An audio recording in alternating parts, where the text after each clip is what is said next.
Hello, everyone. This is Betsy Wurzel, your host of Chatting with Betsy on Passion World Talk Radio Network, a subsidiary of Global Media Network, LLC. Our mantra is to educate, enlighten, and entertain. The views of the guest may not represent those of the host or the station. Folks, I have with me today a very interesting, phenomenal guest. I just really loved reading this book, and I'm going to tell you about my guest before I tell you the title of the book. My guest today is Melinda Blau. She is author of 15 books and more than 400 articles, has spent a lifetime researching and writing about the importance of relationships. She is a co-author of the New York Times best-selling Secrets of the Baby Whisperer, its 2 sequels, and Family Whispering, the book that inspired Blau's Huffington Post advice column. Melinda has won multiple awards and I can't even talk. What's that word? Commendation. Well, thank you. Oh, my goodness, I couldn't get it out. Thank you, Melinda, for her writing, and has been interviewed numerous times on NPR and appeared on the Oprah Winfrey Show, Good Morning America, CBS News, the Hallmark Channel, and dozens of other talk shows and podcasts. She is one of the hosts of the wonderful podcast, and I recommend everyone to listen to it, Crow's Feet, Life as We Age, which is dedicated to changing the conversation about getting older. Melinda alternates her time among New York City, Paris, and Miami. And this delightful book that I read and just love and highly recommend to get it. Folks, it's holiday time. Get this book for someone. They will love it. The book is The Wisdom Whisperers, Golden Guides to a Long Life of Grit, Grace, and Laughter by Melinda Blau, B-L-A-U. So I want to welcome Melinda to Chatting with Betsy. Welcome, Melinda. Thank you, Betsy. It's great to be here. Well, sometimes these words I just can't get out. Especially, I have to tell you, folks, I've had a migraine all day and took my medication, so sometimes I just can't get these words out. But I just loved your book, and it is so delightful. Your book, it reminded me of my mom, reminded me of my mother's friends. And I want to thank you for writing this book and putting a spotlight on people who are aging and living life to the fullest. So I have to ask you, Melinda, how did you get inspired to write this book? Well, it's a book that's at least 10 or 15 years in the making, but it really started. I'm now 80, and it started when I was 46, and I met the first of, this is a term that all my friends were hating when I first used it, the first of what I eventually called my old ladies. And the book is about 9 of my old ladies, and they were women in their 90s and 100s who, these were not interviewees, these were my friends. And I got to watch them live their lives into these later years. So they were like scouts on the path of life, and they were sending me back bulletins about things that could happen to you and possibilities of how you deal with them, because nobody has a life without some crisis or illness or deaths, and these women were still moving ahead no matter what happened to them. And it was just it was an honor to be their friends. But it was an unusual relationship because you don't usually think of looking sort of up the age ladder 20 years or more. But that's exactly what I did. And I have to say, I didn't start out wanting to do this. I was as ageist as the next person, thinking, what's an old person going to tell me? Well, boy, was I wrong. I'm glad that you wrote this book because people do have a problem, especially with women aging. And, this is a throwaway society, but we can learn so much wisdom from our elders. And, in other cultures, they admire, they want the wisdom from the elders. Right. And I worked with someone who was Asian Indian, and it was her birthday.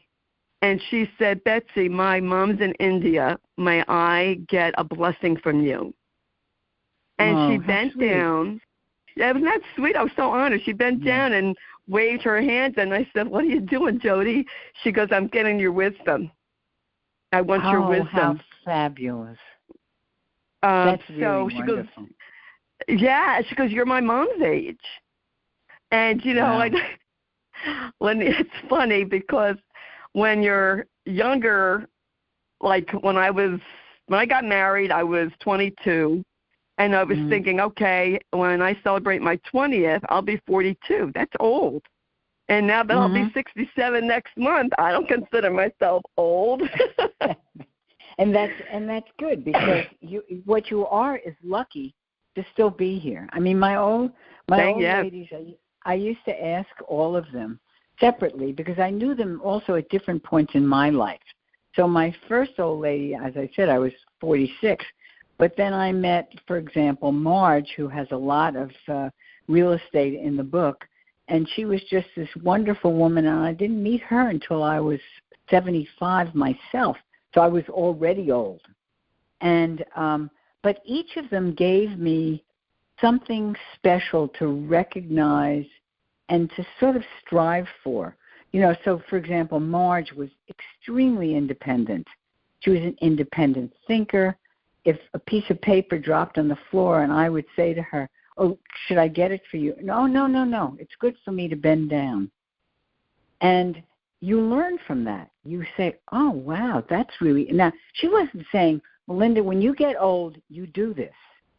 But I saw just how she kept her dignity and how important independence was and how it is better to get it yourself, you know? And...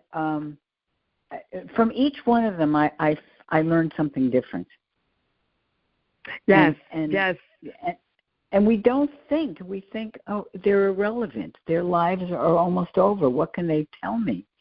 And that is, quite honestly, that's just plain ageist. We assume that somebody who's old doesn't have, you know, the intelligence, or hasn't made choices, or is someone you can ignore, and it's okay. I mean, I often say ageism is the last acceptable prejudice, because even people in their 60s don't realize sometimes when they say or do something that's ageist, when they make an assumption. Either way, it could be about a young person too.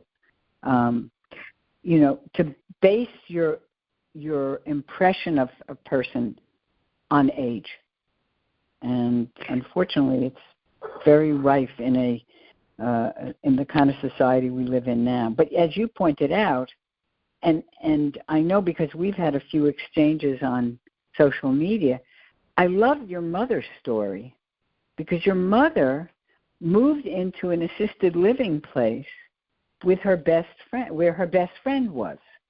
Yes. That to me is like such a genius solution.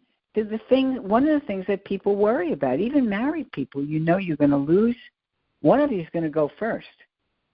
And if it's not you, then what? And, you know, you had told me the story about your mother when everyone thought, you know, it was dangerous for her to be living alone.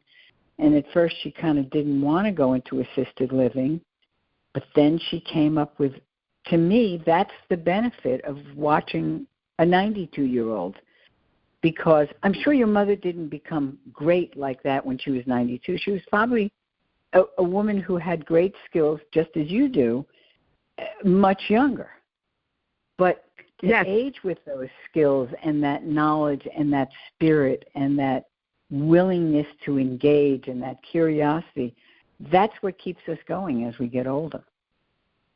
That's true. My mom, I'll go back to her mom. My grandmother was a woman, and my grandmother fled Europe during World War I. She talked a little bit what she experienced. She lost my uncle, her son. She probably was in her 80s when my uncle died. And before that, she had lost her husband and just kept on going. And my grandmother went in the nursing home very healthy at the age of 90. Right.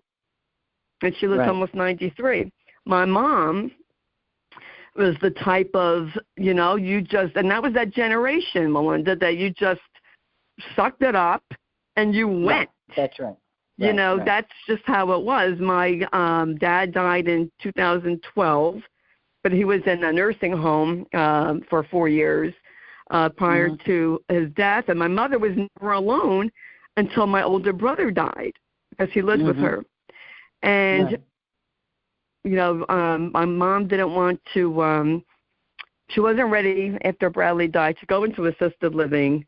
And then she fell, and my younger brother said, you know, you need to go. And she didn't want to go by where he was. So her friend Phyllis was in this facility in New Jersey, and she said to my brother, you know, take me to visit Phyllis. I want to see what this place looks like. Right. And she liked it. You know, it was my mom's Jewish, and it was kosher, and, you know, they celebrated the holidays, and they had services. And she was with her best friend, Melinda. They were downstairs in the activities all day. My mom went out weekly. I mean, playing mahjong. They played rummy cue. And, you know, see, it's so important to look at women like your mother because, you know, I always say if I ever have to go into a place, which is, you know, a lot of people think about that in kind of negative terms. You know, I hope it happens where I'm the one making the decision, which is exactly what your mother did. And that's that independence. You know, yes, maybe your brother convinced her because she had fallen and, you know, and that was a smart thing to do. But ultimately, your mother made the decision, and that makes all the difference about how somebody adjusts.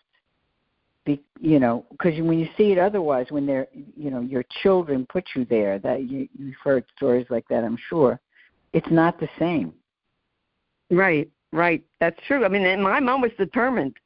She was determined to be in her house, and she didn't really like going there, but she knew that it was better for her, and she stayed active. And when she fell at the assisted living and needed assistance, she didn't like it. Right. She did not like that at all. So I know when I was younger, Melinda, I worked at a nursing home when I was a teenager, and the people there were 65 and up, and they looked old back then. You know, 50 years ago, they looked old back then. And so, you know, I used to think, wow, 65 is really decrepit. Of course, I've changed. 90-something, right. Yeah. She died 2 weeks short of her 94th birthday. That all of my old ladies, when I say what's the secret of longevity, and every one of them answered the same thing, which was luck. So yeah, you know, I love the stories of your ladies and how they had this, and I like the title because they did have grit, and they did. Yes. You know, age with grace, and they laughed. And sometimes, folks, you got to have a twisted sense of humor when times are dark. You have to be able to laugh. Exactly. Yes. Exactly. Yes. And Henrietta, who was legally blind, lived to 99, and she was pretty much self-sufficient, wasn't she? Yes, she was. She was. At the very end, she had a caretaker. But that was because the eyes got worse, but mostly because she had a condition that sadly deteriorated her brain. And, you know, that's one of the things, talk about luck. To me, the thing that I'm always, you never know what's going to get you. But if it's your brain, it's a little bit harder because you lose agency. And so then you don't make your own choices anymore. And that's really difficult. I write about my aunt in the book, and that's what happened to her. And it was just just tragic to watch her, sort of melt away and not really be there. But there's nothing we can do. We don't know what our aging is going to be. And I talk about in the book, I talk about this concept because, these were people I knew. What I'm hoping to do with the book is two things. Is one, to get people to forge these kind of friendships with women or men. I mean, I talk about women because these were my friends, and I had fewer male friends. And but your older people could be male or female. But that's one thing that I hope younger people reading the book will, and by younger, I'm talking about people in their 60s, because there's still plenty of great 90-year-old, more and more every day, 90 and 100-year-olds. So they're ahead of you on the path. But I also want to encourage the older reader to be the best old person they could be. And by being the best old person, then you suddenly become someone else's old lady or old man. And that's a wonderful feeling because you're being admired because you're still in the game. And people are saying, I want to be like you when I'm 80. That's a wonderful feeling. That is. Interestingly, it's nothing. When I was writing the book, of course, I was concentrating on these were my old ladies, and I thought it was a pretty good idea to have old ladies. What I didn't know when I first started thinking about the book at all was that eventually I would be joining them, and I would be an old lady myself. And what I didn't know was how great it would feel to have somebody to say to me, you're my old lady. And that has been just a joy. And, it makes you want to keep going. Because, yes. A lot of the stories we hear about old people, you should visit them so they don't get lonely, and poor older people. Well, there's a lot of older people who are not poor older people, and I don't mean financially. I mean spunk and engagement and willingness to learn something new. These are all the things, willingness to laugh, willingness to just have an experience that they haven't before. There's plenty of old people like that. And with the baby boomer generation, remember, we were the people who never were going to get old, and we didn't trust anybody over 30. And now we are militant older people. Yes, we're saying, changing. Don't count us out. Don't count us out. That's true. The baby boomers are changing, aging and how aging, looks, aging in place. And it's funny because when I worked at the preschool, and I was then my late, 50s, mid to late 50s, right into my early 60s, and the parents couldn't believe how old I was. They'd go, Miss Betsy, you move so fast. And even one of the kids I worked with, I called kids, she was in her 20s, she said, Betsy, I hope I move as good as you when I'm your age. Well, see, you were her old lady. There it is. That's the thing. And that's why, when people say, you wrote a book about aging. I said, no, this is a book about living. It's not a book about aging. And it's got wonderful stories in it. And people tell me that they laugh and they cry at the stories. Yes. But it's got great ideas. It makes you think about aging. I mean, I want readers to stop dreading getting older, to stop making old a dirty word. It's part of life. We start getting old from the day we're born.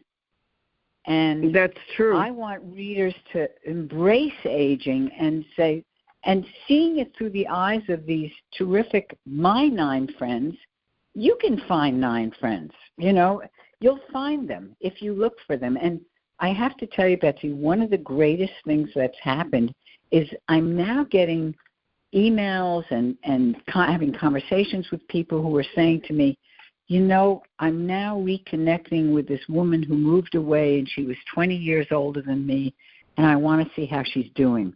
Or I saw this older woman in the park, and we started talking, and now we walk every day. I mean, that makes me so happy because, I'm not saying this is going to cure the ills of the world, but it helps make people calmer about aging. And as I said earlier, if we're lucky, we get the privilege of aging and becoming old.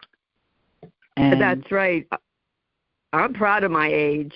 Some people are ashamed of their age. I'm not. I'm going to be, and I say it all the time on the show, I'm going to be 67. I can't believe it, and I think, where did my life go? But after seeing my husband died at 66, my brother died at 67, I am so grateful to be in the shape that I'm in, and I am determined to enjoy every day and see the beauty in each day. And I think attitude and gratitude have so much to do with it. Absolutely. I really do. I mean, the women in your book inspired me. I thought it was funny. I forgot which woman it was that lived in Florida, and I think it was Florida. You went for a walk. Zelda. And you you were out of breath. Yes. And she turned to me and she said, "Right, go ahead. I'm sorry." Oh, that she was, still has all that spunk and walking, and you had to take a rest. If I remember correctly. She turned to me and she said to me, "Do you need?" She must have caught something. I'm not sure exactly what it was, but she said, "Honey, do you need to sit down?" Now, at this point, she's 99 and I'm in my 60s, and I go, "Zelda, if you don't need to sit down, I am not sitting down." But she must have realized, and the truth was, she walked 3 miles every morning without fail by herself. And I wasn't doing that kind of walk every morning. So, of course, I was out of breath and she wasn't. And I think of Zelda because what I say in the book is I cannot become these women. I'm not going to become just like them. So, for example, Zelda loved physical activity. She would, at a dinner party, because she was so much fun, I would invite my friends who came down from, say, New York to Miami. I would say, "Oh, I'm going to have a dinner party. You're going to meet Zelda." And she would get on the floor and she'd show us how she did her morning exercises. And she loved it. She loved moving her body. She said she was always, from the time she was a kid. Well, I was not that kid, and I'm never going to be that kid, and I'm not going to be that adult. But I have Zelda in my head when I get lazy and I don't even do the minimum, which I know if I want to age well, I have to move. And so Zelda kind of sits on my shoulder. And it's like that for some of the other women. So Marge, for example, she was a financial whiz. She said when you get older, it's very important to retain a sense of purpose. And Marge used to say, "The stock market gets me out of bed in the morning."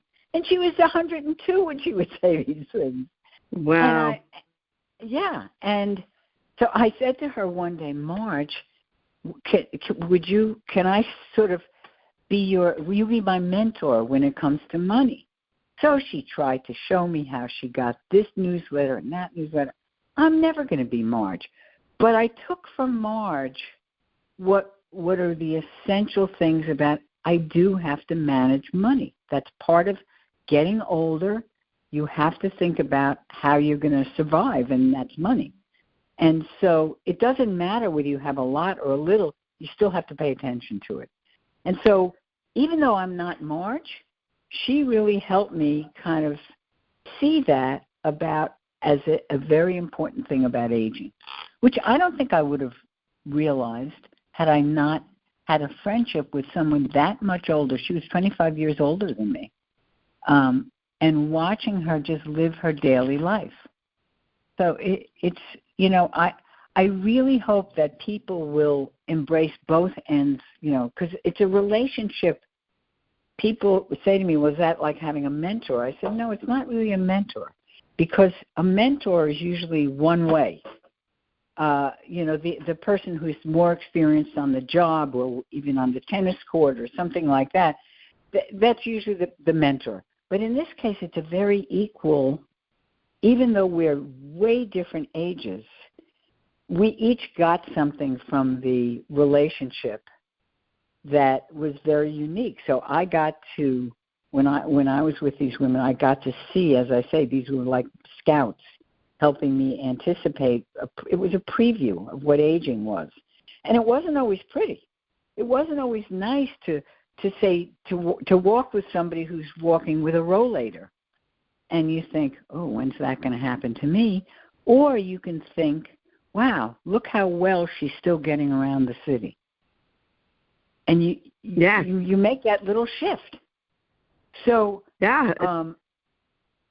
it's perspective. So, it's that different perspective that you can't get it from somebody your own age. Because, even though my friends, my contemporaries might complain about, oh, God, it hurts me when I get up from a chair, they're not using rollators yet, right? And so you watch that and you say, yeah, but she's still here and she's still enjoying life and she's walking. So it doesn't matter if she's got a cane or a rollator. And then Marge had an incredible sense of humor and great wit. In fact, I was talking with her one day about how certain people, and not certain people, a lot of younger people, or even a 60-year-old who is told, it might be a good idea for you to get a cane, they say, oh, no, cane's going to make me look old. And Marge was telling me about a friend of hers who did that, and she said to me with this big smile on her face, imagine how old she's going to look in a wheelchair when she falls. Yeah, that's right. That is that's true. So yeah.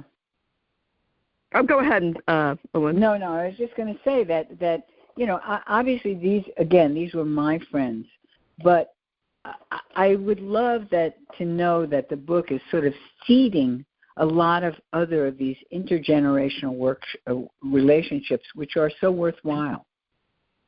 And it's hard to have one because we live in an age-segregated society.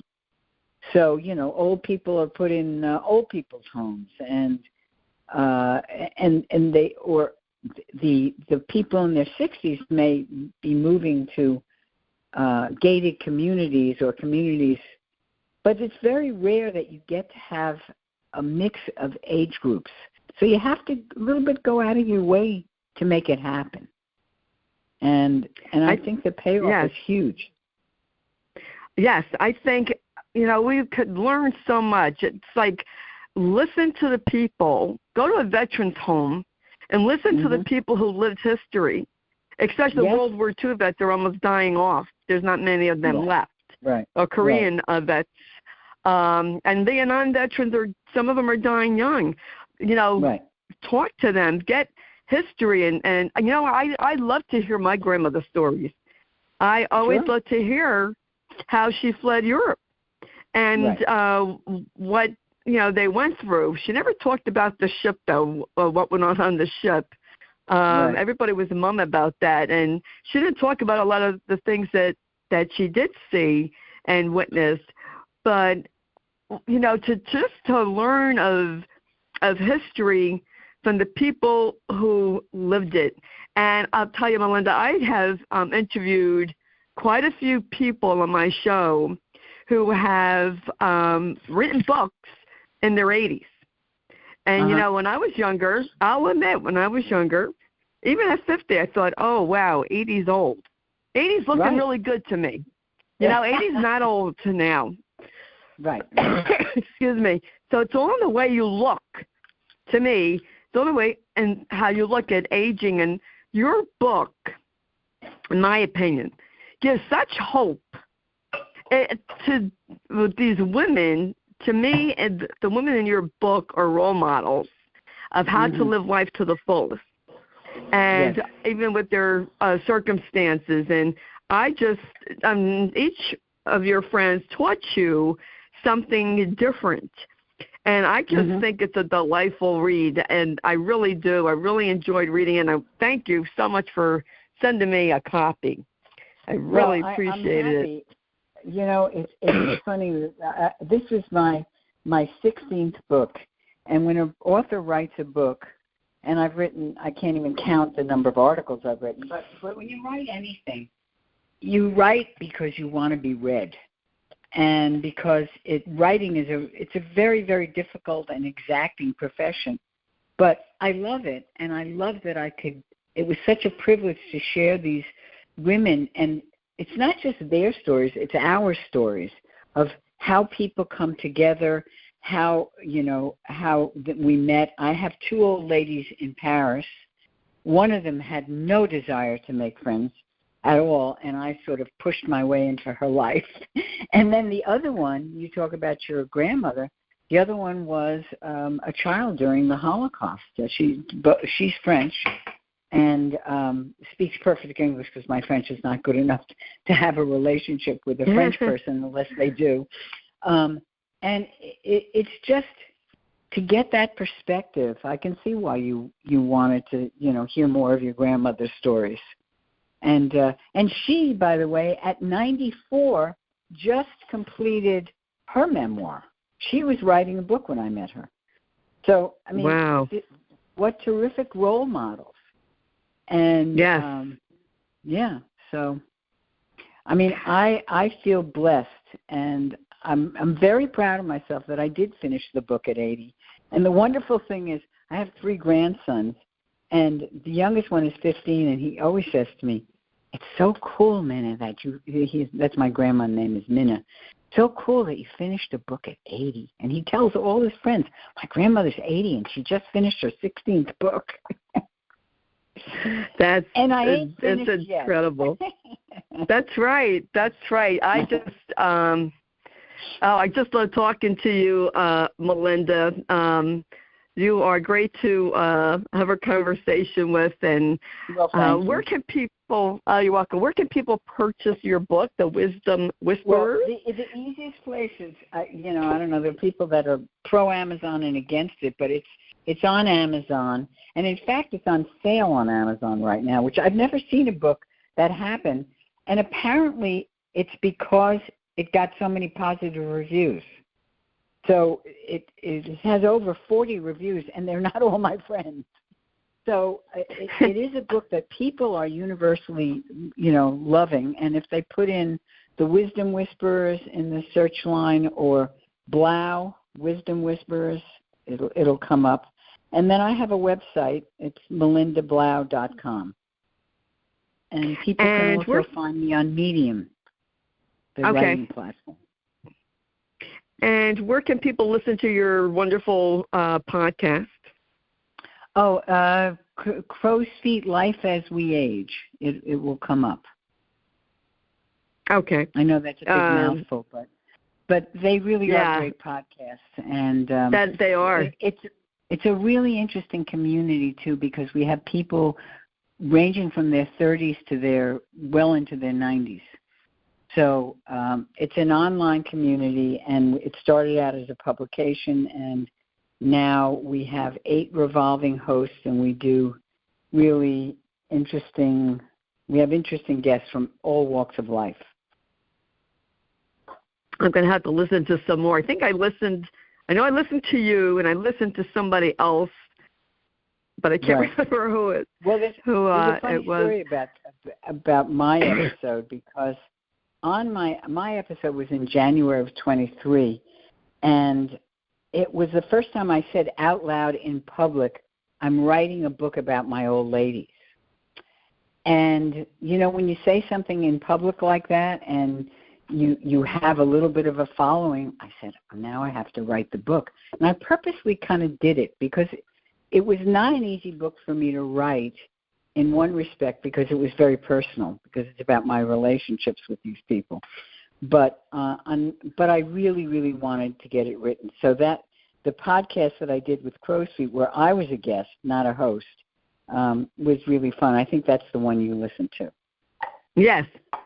Yeah. And you heard some of the women's voices in that one. I think Zelda talked in that one. Yeah. Right. Yeah. This book is just phenomenal. I think it'll be a great gift. I really do. Any time of year, but since holidays are coming up, I highly recommend for people buying this book for, I would say from high school up. Terrific book, and I think people will be inspired. I think this would be a great book for someone who's a teenager and in their 20s, 30s to read. Yes. It will inspire them. It really will. I just loved it. I loved your book, Melinda. I appreciate that so much. And I do want to say, by the way, that if book clubs want to read this book, I always can drop in by Zoom. And I've never actually said this on a broadcast, but I'm happy to do that because what author does not like to be a fly on the wall as people discuss their books? And this one is so personal that I just from the comments I've gotten on Amazon and everything, I think it would be a great book club book. And I'm happy I think so. Drop in. Yes. I think reading your book made me appreciate the stories that I heard from my grandmother. It made me appreciate more my mom and her friends. And who are, there's only one left now, but it's such a book that I think people all ages really can relate to. And I think it would inspire people to be friends with people who are older and get that wisdom and learn from them because they lived life. And I really wish I would have listened to my mother's wisdom that, when you're younger, moms don't know anything. Well, not only that, I think I said this at a meeting yesterday. I think most of the time I've seen some relationships that don't conform to what I'm about to say. But for the most part, it's hard for you to look at your mother with the same reverence that you look at a stranger. It's a sad reality, but I think it's true because it's your mother and you've grown up with her. But when you meet somebody who's out in life and living life perhaps just like your mother, you pay attention because it's a new person. And it may make you appreciate your mother even more or wish, especially if your mother's no longer here. But I think that it really happens. Like I can remember the first time my daughter told me that she had met this older woman in the gym and was friendly with her, and the woman was my age. And I could see that. I could see, oh, okay. So most of these women were my mother's age, the women I befriended. And yet they were nothing like my mother, and I didn't see them as mother figures. They were friends. And that's the thing. You can't really, maybe that's it. You can't be friends with your mother. Right. Because you're not. It's your children. Right. You're the child. So I think that's true. Probably what it is. It's not about anything wrong with the mother-daughter relationship. It's just it's mother-daughter. It's not friend. And these are friends. So I think, you may admire your mother. I think that my kids probably admire me and think that I'm aging well, but that's different. That's different. It's not, I think it is. It does boil down to the friend part. So yes, that's true. I appreciate your enthusiasm about the book. Believe me. Oh, my pleasure. I really do. I just really enjoyed it, and your book brought back so many wonderful memories for me, and just folks, run to your computer if you hear this show and order this book because I'm telling you, you will love it. And I just want to thank everyone for listening. Thank you again, Melinda, for coming on. Appreciate you writing your book. and send me a copy and our conversation and connecting with me on LinkedIn. And all the information about Melinda is BLAU will be in the blog that Jeannie White, the station manager, writes, and Jeannie produces the show. And I want to thank Lillian Caldwell, who's CEO of Pastoral Talk Radio Network, who makes this all possible. And I want to thank you, the listeners. Thank you for listening, subscribing. And if you don't already subscribe to Chatting with Betsy, it is for free. I'm on Spotify, Spreaker, Apple, Amazon Music, just to name a few. And share this podcast with your friends. I'm here to be a resource. And Pastoral Talk Radio Network is not just any regular internet radio station. We are a resource. You go on our website, you will see resources. And I'm proud to be part of Pastoral Talk Radio Network as a host. I'm very grateful to do what I do, and I really enjoy it. And if you want, you can follow me on Facebook, Betsy Wurzel, Betsy E. Wurzel, Wurzel. And if you are looking for a support group, I have hashtag Kick Alzheimer's Zest Movement. If you are a caregiver, or even if you're not, come join a group and learn about the different dementias. And so that's what I have to say today, folks. And you know, as I always say at the end of my show, in a world where you could be anything, please be kind, shine your light bright, because we need it now more than ever. This is Betsy Wurzel. Thank you. You're a host of Chatting with Betsy on Pastoral Talk Radio Network, a subsidiary of Global Media Network, LLC. Bye-bye now.